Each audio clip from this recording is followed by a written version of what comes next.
आज हम रोमांटिक और हॉरर मूवी को एक्सप्लेन करने जा रहे हैं जिसका नाम है जीवारो। ये मूवी हमें मोह माया के बारे में फंसे हुए लोगों को बताती है कि आज की दुनिया कितनी मतलबी हो गई है। लोगों को किसी के बारे में कोई चिंता नहीं। हाँ, सब कोई बड़ा बनने के लिए हर किसी को पीछे छोड़ने के लिए तैयार है। हार जीत के नियम इस दुनिया में अब नहीं रह गए हैं। सीरीज की स्टार्टिंग में हम एक जादूगरनी या फिर एक चुड़ैल को देखते हैं जो कि तालाब में रहती है। इसके शरीर में ये जवाहरात लगे हुए थे जो कि दुनिया में सभी लोगों को चाहिए था। साथ ही इसके अंदर एक और खूबी थी जो कि इसकी आवाज़ सुनता था तो इसकी ओर आकर्षित हो जाता था और इसको पाने के लिए कुछ भी कर गुजरने के लिए तैयार हो जाता था कि वो अपने वश में नहीं होता है और वो अपने साथियों को हमला कर मार देते थे। ऐसा ही बहुत समय से हो रहा था, लेकिन एक बार कुछ सैनिक अपने इन्हीं जंगल से गुजर रहे होते हैं पर वो लोग आराम करने के लिए उसी जंगल में उसी तालाब में रुकते हैं। सैनिकों में एक जीवारो नाम का शख्स हुआ करता था कि सुन नहीं सकता था। वो अपने घोड़ों को बांधकर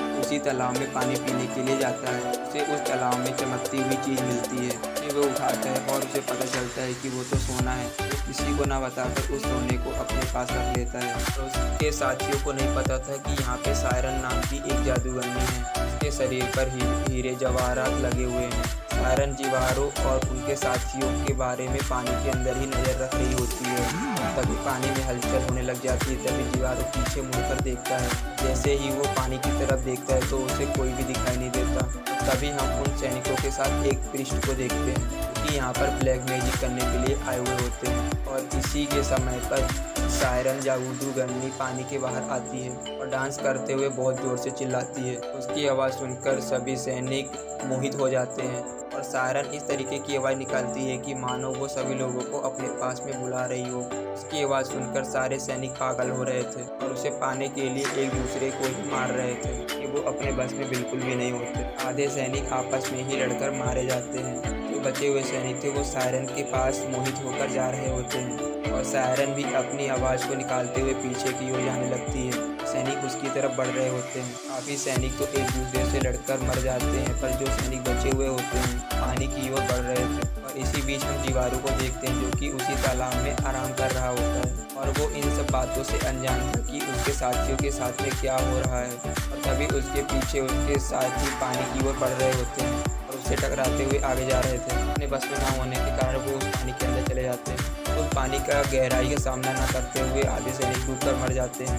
उसे कुछ भी समझ में नहीं आ रहा था कि उसके साथियों को आखिरकार हुआ क्या है। थोड़ी देर के बाद जीवारो को सायरन दिखाई देती है। वह तो वो उसे देखकर डर जाता है पर सायरन अभी भी अपनी उस आवाज़ को निकाल रही होती है। इन जीवारो के न सुन पाने की वजह से सायरन की बातों पर उससे कोई भी असर नहीं होता। दूसरी तरफ जीवारो के सभी दोस्त एक एक करके मर चुके थे। ऐसा आता है कि सारे सैनिक पानी में लड़कर और कुछ डूबकर मर जाते हैं। इसके बाद सायरन की नज़र जीवारो पर पड़ती है और वो जीवारो को अपनी ओर आकर्षित करने के लिए आवाज़ निकालती है पर उसकी आवाज़ का जीवारो पर कोई भी असर नहीं पड़ता। वो परेशान हो जाती है क्योंकि आज तक उसकी आवाज़ से दुनिया का कोई भी इंसान बच नहीं पाया। जीवारो के ऊपर तो उसकी आवाज़ का कुछ असर ही नहीं हो रहा है। इसके बाद भी वो काफ़ी कोशिश करती है लेकिन जीवारो पर उसके बात पर कोई असर नहीं पड़ता। सायरन डर जाती है। उसे लगता है कि उसकी शक्तियाँ छिन गई हैं और इस डर की वजह से वो खुद को पानी के अंदर ले जाती है। वहीं पर छिपकर जीवारो को देखने लग जाती है। आखिर में इस आदमी के अंदर क्या है जिसकी वजह से मेरी शक्ति इसके पार काम नहीं कर रही है। उसी तरह जीवारो काफ़ी डर चुका था क्योंकि देर में उसकी पूरी सेना खत्म हो चुकी थी। उसको इसका कारण भी नहीं पता था। जल्दी से ही इस जगह को छोड़कर यहाँ से भाग जाना चाहता है लेकिन दूसरी तरफ सायरन जीवारो को पसंद करने लग गई थी। वो उसे पाना चाहती थी कि ये उसकी जीवन में पहली बार हो रहा था कि उसकी शक्तियों पर इसके ऊपर कोई असर नहीं हो रहा था। ये वो उसकी तरफ आकर्षित हो जाती है। जीवारो अपने घोड़े पर बैठकर यहाँ से भाग रहा होता है। कुछ दूर जाने के बाद जीवारो पेड़ से टकरा जाता है। इस वजह से वो बेहोश हो जाता है। कुछ देर के बाद होश में आने के बाद वो खुद को संभालता है और पेड़ के नीचे आकर आराम करने लग जाता है। थोड़ी ही देर के बाद उसे काफ़ी गहरी नींद आ जाती है। तभी पास में उस नदी से सायरन निकल कर आ जाती है क्योंकि वो जीवारो को बहुत ही पास से देखना चाहती थी। जैसे वो जीवारो के पास में आती है वो और भी ज़्यादा जीवारो से अट्रैक्ट हो जाती है। अब तो उसे जीवारो को पाने की इच्छा और भी ज़्यादा तीव्र हो जाती है और जीवारो के साथ में ही सायरन सो जाती है। जब ये सब कुछ हो रहा होता है तब जीवारो को कुछ भी नहीं पता हुआ होता है क्योंकि वो तो बहुत ही ज़्यादा गहरी नींद में सो रहा होता है। जीवारो की नींद खुलती है तब वो सायरन जादूगरनी को अपने पास में देखता है तो वो चौंक जाता है और इसी दौरान सायरन की भी आँख खुल जाती है। वो उसे पकड़ने की कोशिश करता है लेकिन वो वहाँ से भाग जाती है और इसी बीच सायरन के कुछ चीज़ें जीवारो के हाथ में आ जाती हैं, जिसे देखकर वो काफ़ी ज़्यादा शॉक्ड हो जाता है।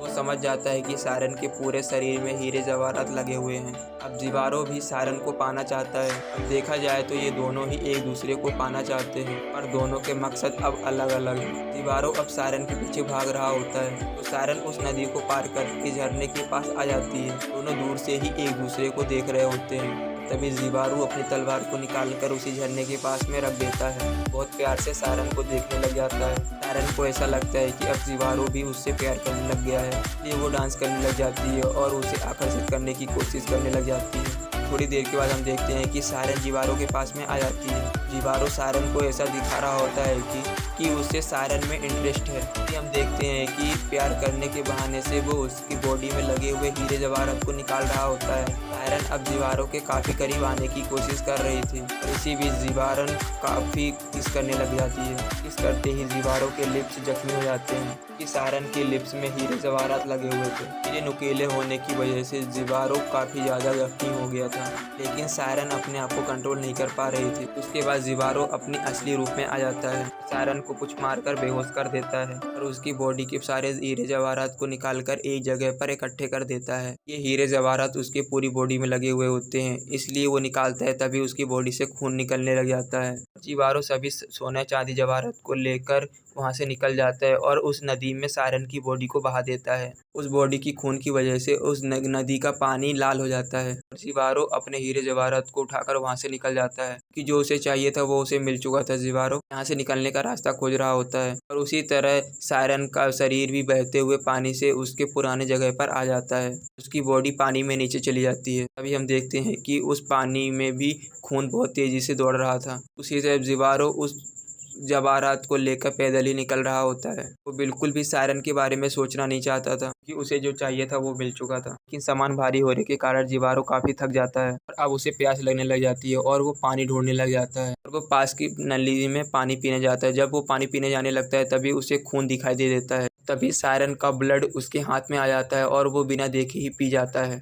थोड़ी देर के बाद उसकी नज़र उस पानी पर पड़ती है, लेकिन तब तक उसकी बॉडी में कुछ अजीब सी हलचल होनी शुरू हो जाती है, जिससे कि उसे बहुत सारी आवाज़ें सुनाई लग जाती है। जीवारो को कुछ भी पता नहीं चलता कि उसके साथ में हो क्या रहा है, कि पहले भी उसने कोई भी आवाज़ नहीं सुनी थी, इसलिए उसे ये आवाज़ बहुत ज़्यादा परेशान कर रही होती है। तरीके से उसे पागल ही बना देती है। वो वहीं इधर उधर भागने लग जाता है। फिर देर के बाद आवाज़ आना बंद हो जाती है और जीवारो अपने आप को संभालता है, एक जगह पर बैठ जाता है। तभी हम देखते हैं कि सारन जादूगरनी उस पानी से बाहर आ जाती है और वो अपने शरीर को देखकर काफ़ी परेशान हो जाती है। उसके शरीर में अब कहीं पर भी सोना चांदी नहीं था और वो समझ जाती है कि जीवारो को उससे नहीं उसके हीरे जवाहरात से प्यार था। सारन फिर से अपनी आवाज़ निकालने चालू कर देती है और ये आवाज़ इस बार जीवारो को सुनाई दे देती है और अब वो सारन की ओर आकर्षित हो जाता है। जैसे ही सारन को पता चल जाता है तो वो अपनी आवाज़ से उसे और ज़्यादा अट्रैक्ट करने लग जाती है और वो पानी के और पीछे हटने लग जाती है। जीवारो के साथ में वही सब होता है जो कि उसके सैनिकों के साथ में हुआ था। वो भी सारन को पाने के लिए उस पानी के अंदर चला जाता है, साथ ही वो अपने आप को रोकना भी चाहता था, पर अब उस आवाज़ के आगे वो विवश था, इसलिए खुद को रोक नहीं पाता और उसकी ओर बढ़ता चला जाता है। और अब वो सारन के बिल्कुल पास पहुंच जाता है। सारन जादूगरनी उसे उस पानी के अंदर ले जाती है, उसे डुबोकर मार देती है। सभी लोग उस लालच की वजह से मारे जाते हैं। इसी तरह ये मूवी यहाँ पर खत्म हो जाती है। वीडियो अच्छी लगी तो चैनल को सब्सक्राइब जरूर कर दें।